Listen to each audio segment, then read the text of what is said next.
Hi everyone, thanks for joining me in the kitchen today. I'm really looking forward today to sharing a really delicious jelly recipe with you, which is habanero apricot jelly. This is a really delicious jelly that can be used for a multitude of purposes.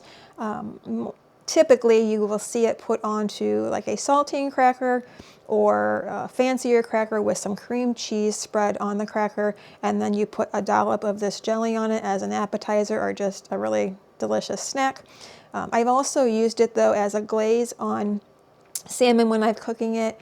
It's also can be used if you pull some out of the jar and just water it down a little bit to make it a little thinner.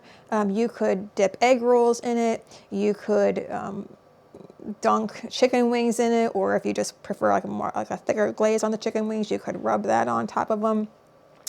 But really it's a nice delicious jelly that can be used for a multitude of things, so really whatever tickles your fancy.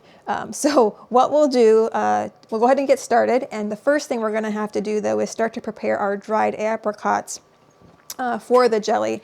Now we will end up needing, for one batch, we're going to need 3/4 of a cup of finely chopped dried apricots. So we'll go ahead and start with that, and then once we get that completed, we will move on to the next task.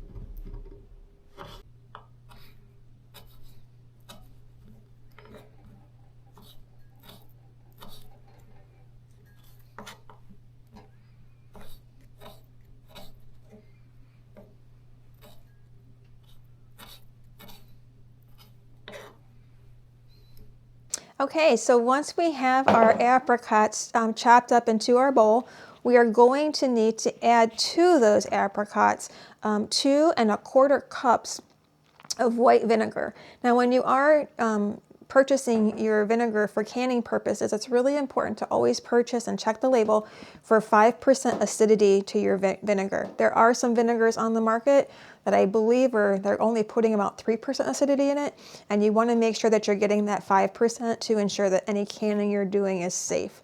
So once we get those chopped, we're going to go ahead and add our 2 1/4 cups of vinegar or white vinegar to our dried apricots. And then what I prefer to do is actually soak these overnight in the refrigerator. Now, some people like their apricots in this jelly to be just a little bit firmer. For my clients' tastes that I found, and for our family, we just prefer it to be a little softer, so we do soak them in the fridge overnight. But if you like a little bit meatier texture to your apricots, I would say you wouldn't want to go any less than 2 hours as far as soaking the apricots in the fridge, but you could go anywhere from 2 hours up until the night before when you start to prepare your jam. So now that we've gotten our vinegar and our apricots, we're going to go ahead and put that into the fridge, and we will let that soak overnight. Okay, so the next task that we're going to do is we're actually going to wash out and get our jars prepared for sterilization. So we will go ahead and get our jars into the sink and get those washed up.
So now that we have our jars sitting in the oven waiting to be sterilized at a later time in this recipe, we are going to switch gears and we are going to start to finely chop up some of the other ingredients we need for the jelly. So the next ingredients we're going to be working on are the vegetables for our jelly, and we are going to end up needing, for one batch, we are going to need 1 cup of finely chopped habanero peppers. We are also going to need 3/4 of a cup of finely chopped red or purple onions, whichever you prefer. And then we are also going to need 1 cup of finely chopped red bell sweet pepper. So what we'll do is we'll go ahead and start chopping those up. Now I actually have purchased a chopper to help with that task. Please don't feel that you need that. It just makes things go a little faster and you get a more even dice on all your vegetables. But I will say, one thing I need to make sure that you do all know is that you are going to see me wearing like a latex glove when I'm preparing the habaneros. I really do want to make sure that you know that this is very important. Take it from me and my own experience that that capsaicin, when it hits your skin, can cause your hands to start to burn pretty significantly, and I want to caution you from experience what the pain that I felt regarding that. So please always use some sort of rubber or latex glove when you're cutting up those peppers to protect yourself. So we'll go ahead and start cutting those up, and once we get that done, we'll move on to the next task.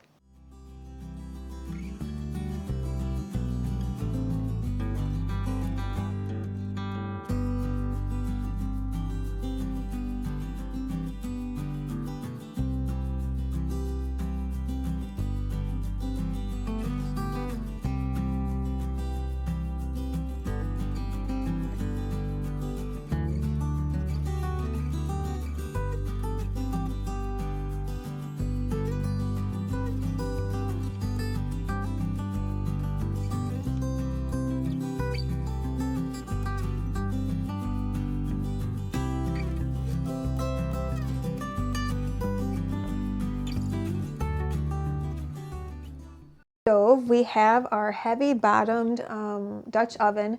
Now you definitely don't need to have a Dutch oven for this recipe. It's just the pot that I choose to use, but it is important to have a heavy bottom pot to avoid scorching or burning of your jam. But feel free to use stainless steel as long as it's a nice heavy bottom pot. Now we are going to add 9 cups of sugar to our pot. So now you can see that we have 9 cups of sugar in our heavy bottom pot on the stove. And I know 9 cups of sugar sounds like a lot. We are going to get roughly 11, we should come out to have roughly 11 half pints of jam with this recipe, but it does take a full 9 cups to balance out that heat of the habanero. And it ends up still being a fairly spicy jam, but you do need all 9 cups for this recipe. So now to our sugar, we are going to add the apricots that we've soaked overnight in the fridge in the vinegar, and we'll put those in next. So now we're going to go ahead and add the rest of our ingredients to the pot. We're going to start with our 1 cup of finely diced red bell pepper. Then to that, we're going to go ahead and add our 3/4 of a cup of finely chopped red onion.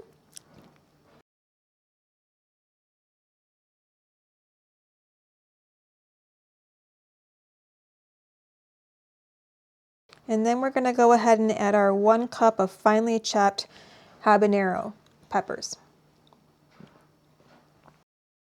So now that we have all of our veggies chopped and ready for the jam, we're going to go ahead and turn our oven on to 225 degrees. Now the jars will be able to come up to temperature as the oven is heating up, and once the oven reaches 225 degrees, you'll want to go ahead and set a timer for 25 minutes. This will ensure that the jars have been in the oven long enough to properly sterilize, and will also ensure that as we're filling up the jars with the hot jam, that the jars are nice and warm.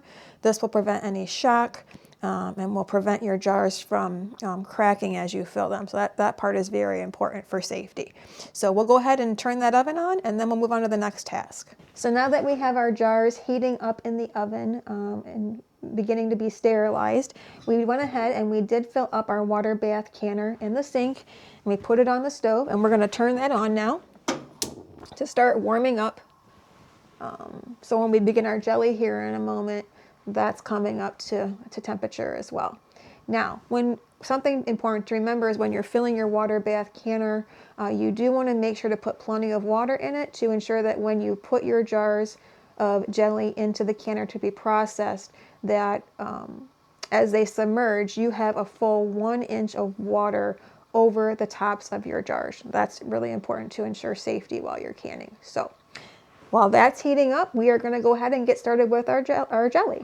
Okay, now that we have our sugar, our apricots and vinegar, and all of our veggies into the pot, we're going to go ahead and turn this on, and we are going to start to cook this until it comes to a boil. So now, as you can see here, we're at our full rolling boil. And now that we're at our full rolling boil, we're going to go ahead and add our liquid pectin, our 3 pouches of liquid pectin, to the pot. Now for this recipe, we're going to be using liquid pectin. The brand that we're using today is Certo Sure Gel Liquid Pectin. And this recipe calls for 3 pouches of liquid pectin per batch. So we're going to go ahead and get that liquid pectin poured into the pot. So now you can see, since we've added the pectin, our pot has come back to a full rolling boil that cannot be stirred down. So now we're going to set our timer on our stove for 1 full minute. So I do want to show you that as you're cooking this jam for that full minute, it does begin to boil up. And I wanted to make sure that I showed you this to ensure that when you are choosing a pot for cooking your jam, that you choose a nice large cooking vessel to account for that foaming action that will happen in your jelly. Now don't be alarmed, once we turn the heat off, that will come down rather quickly and it will turn clear again, but I definitely wanted to make sure I showed you that for safety. So on the stove, we went ahead and placed a small pot with our canning jar lids in there to begin to get them sterilized.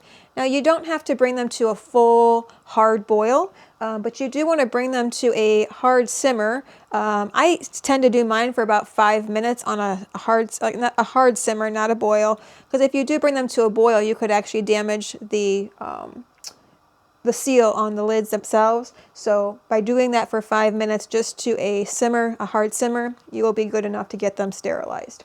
So now we've placed our pot onto our island and we are ready to begin filling our hot jars that just came out of the oven with our jam. Now when we're filling these jars, I do tend to stir it while I'm doing it to ensure that I get lots of the bits of vegetables and apricots that are left into the jar itself. And we always want to make sure that we leave 1/4 inch of headspace on each jar. So I'm going to continue filling these jars until they are all full, and we'll be moving on to the next task. So now we're moving on to wiping down our rims. We have vinegar in a bowl, and I'm taking a white paper towel, and I'm just wiping down the rims to make sure that they're clean and all the debris is removed from the jars. This will ensure that we have a nice, clean seal. Okay, now we're going to put our lids on.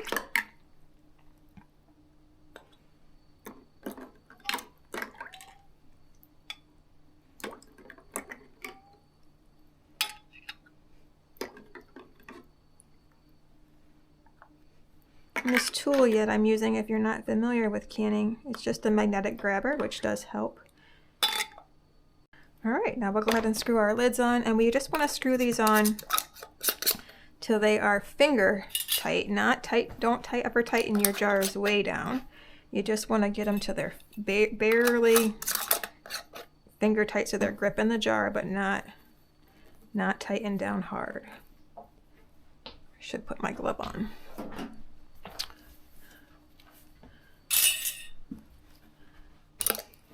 All right, so we'll get all these lids on and then we'll get these babies in the canner.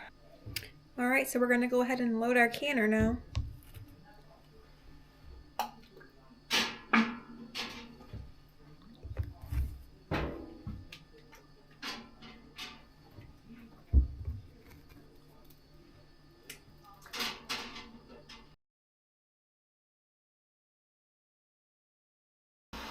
So now that we're finished placing the jars into the canner, we're going to put the lid back on the canner and turn it on to high. And we're going to let it come to a nice rolling boil. And then once it hits a nice rolling boil, we're going to actually set the timer for 10 minutes and let it process. and then we'll turn the heat off, and after the heat's turned off, we'll let it sit for 5 minutes, and at that 5-minute point, we'll be able to take the jars out and set them onto the counter.